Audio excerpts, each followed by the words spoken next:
আর এবার কন্টাই কোঅপারেটিভ ব্যাংকের নির্বাচনের রেশ কাটতে না কাটতেই জেলা পরিষদের নতুন বছরের ডায়েরি নিয়ে গিরি শিবির ও বারিক শিবিরের মধ্যে বিতর্ক দেখা দিয়েছে। তৃণমূল পরিচালিত পূর্ব মেদিনীপুর জেলা পরিষদের নতুন বছরে ডায়েরিতে কাথি পৌরসভার চেয়ারম্যানের ফোন নাম্বারের জায়গায় কাথি লোকসভার সাংসদ সৌমেন্দু অধিকারীর ফোন নাম্বার ছাপা রয়েছে। আর এই নিয়ে আবার নতুন করে তৃণমূলের অন্দরে চলছে টিপকিনি। সৌমেন্দু অধিকারী কাথি পৌরসভার প্রাক্তন চেয়ারম্যান। 2020 সাল পর্যন্ত তিনি কাথি পৌরসভার চেয়ারম্যান ছিলেন। তারপর কাথি পৌরসভার সঙ্গে আর কোনো যোগাযোগ নেই। কিন্তু প্রায় 4 বছর পর তৃণমূল পরিচালিত জেলা পরিষদের নতুন বছরের ডায়েরিতে কি করে কাথি পৌরসভার চেয়ারম্যান সৌমেন্দু অধিকারীর ফোন নাম্বার ছাপা হলো, সেই ডায়েরি নিয়ে শুরু হয়েছে নতুন করে বিতর্ক। পূর্ব মেদিনীপুর জেলার রাজনৈতিক রেষারেষি দ্বন্দ্ব যেন থামছেই না। কাথি সমবায় ব্যাংকের গোষ্ঠীর লড়াই চরম আকার ধারণ করেছিল। একদিকে প্রাক্তন মন্ত্রী অখিল গিরি টিম, অন্যদিকে জেলা পরিষদের সভাধিপতি উত্তম বারিকের টিম।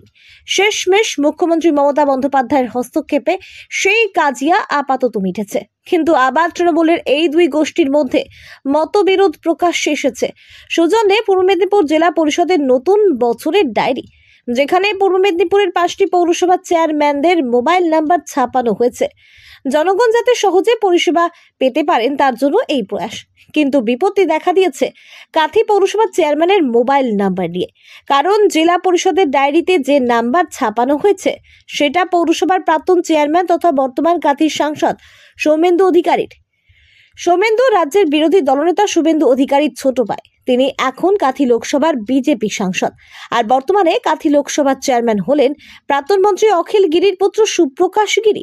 তিনি বর্তমানে জেলা যুব তৃণমূল কংগ্রেস সভাপতি পদেও রয়েছেন।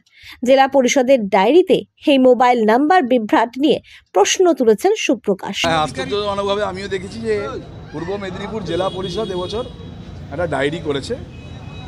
অনিচ্ছাকৃত ভুল কিনা আমি বলতে পারবো না, কিন্তু গত 3 বছর আগে সৌমেন্দু অধিকারীকে 3 বছরও নয়, 3 বছরের অধিক সময়, প্রায় 4 বছরের কাছাকাছি সময় সৌমেন্দু অধিকারীর সঙ্গে এই পৌরসভার কোনো যোগাযোগ নেই বা এই পৌরসভার সঙ্গে তার কোনো সম্পর্ক নেই।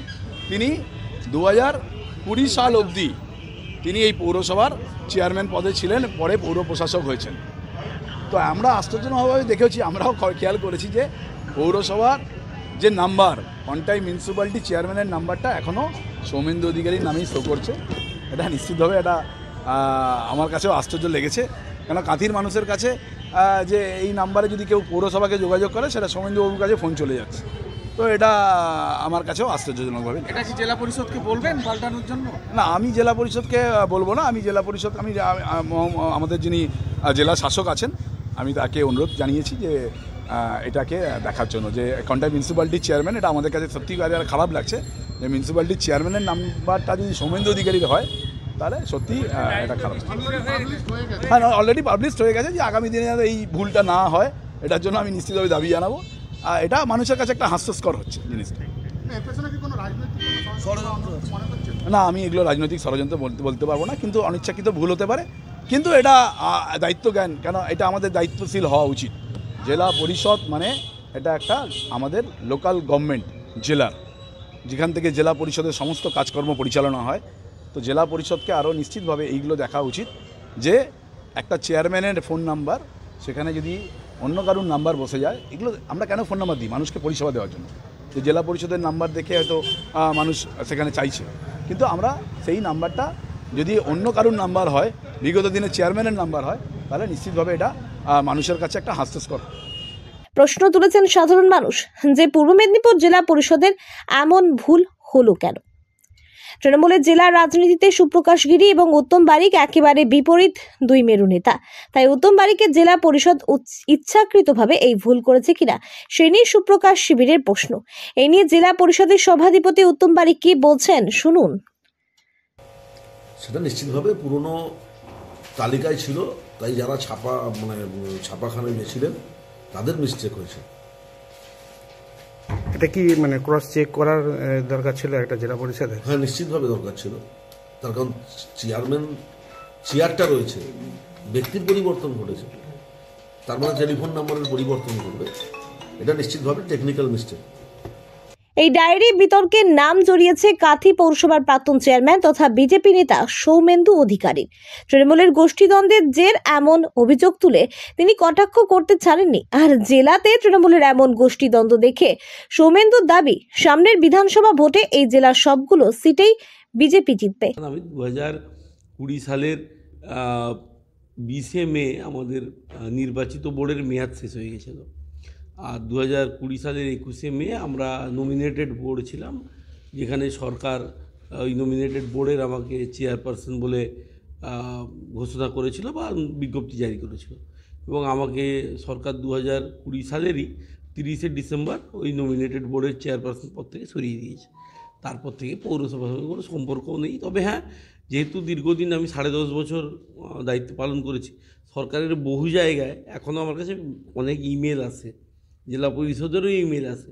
আমি ফোনও ভুল করে এলে ওদের কে বলেছি কারেকশান করে নেওয়ার জন্য, কিন্তু হয়তো তাদের করে কারেকশান কোনোভাবে করতে পারে। তবে এটা অনিচ্ছাকৃত ভুল, এটা নিয়ে রাজনীতি করাটা ঠিক নয়। আর ওদের মধ্যে এখন যা চলছে, মানে যে দুই গোষ্ঠী আপনি যে বললেন, এদের মধ্যে এখন যে অবস্থানটা চলছে, তাতে এরা একে অপরের পেছনে লাগার জন্য একটা করে ইস্যু খুঁজতে ব্যস্ত হয়ে পড়েছে।